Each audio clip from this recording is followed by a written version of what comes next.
પાડી એડવોકેટનો પરિવાર લગ્ન પ્રસંગમાં જતા તસ્કરો તેમના ઘરના બન્યા મહેમાન। બંગલાના દરવાજાનું તાળું તોડી તસ્કરો સોના ચાંદીના દાગીના રોકડ મળી 59,000ની ચોરી કરી ફરાર। પાડી શહેરમાં ઘર બંધ કરી બહાર જવા પહેલા ચેતવાની ફરી જરૂરી બન્યું છે। પાડી એડવોકેટનો પરિવાર ઘર બંધ કરી લગ્ન પ્રસંગમાં જતા તસ્કરો તેમના ઘરને નિશાન બનાવી ચોરી કરી જવાનો કિસ્સો પોલીસ ચોપડે નોંધવા પામ્યો છે। પાડી શહેરમાં સાઈ લસન સોસાયટી પ્લોટ નંબર 15માં રહેતા અને પાડી કોર્ટમાં છેલ્લા 23 વર્ષથી એડવોકેટ તરીકે પ્રેક્ટિસ કરતા એડવોકેટ મિતેશ કુમાર હરિહરભાઈ બ્રહ્મભટ્ટ ઉંમર વર્ષ 49 જેઓ તેમના પરિવાર સાથે ઘર બંધ કરી ગત તારીખ 9/12/2023ના રોજ વતન મહેસાણા ખાતે લગ્ન પ્રસંગમાં ગયા હતા। આ દરમિયાન તસ્કરોએ તેમના ઘર બંધને નિશાન બનાવ્યું હતું અને દરવાજાનું સેન્ટર લોક કોઈ સાધન વડે તોડી અંદર પ્રવેશ કરી તસ્કરોએ ઘરનો સરસામાન વેરવિખેર કરી ઘરમાં રાખેલ રોકડા રૂપિયા 30,000,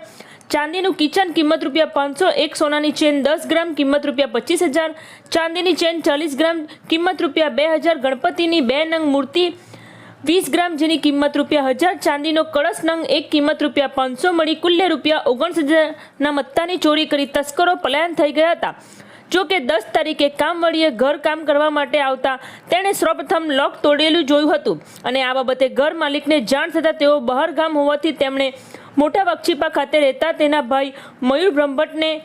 વાત કરતા તેઓ બંગલા પર દોડી આવ્યા હતા અને આ સમગ્ર ચોરી લગ્ન પ્રસંગમાંથી આવ્યા બાદ આજે 17 ડિસેમ્બરે રવિવારના રોજ ફરિયાદ નોંધાવી હતી।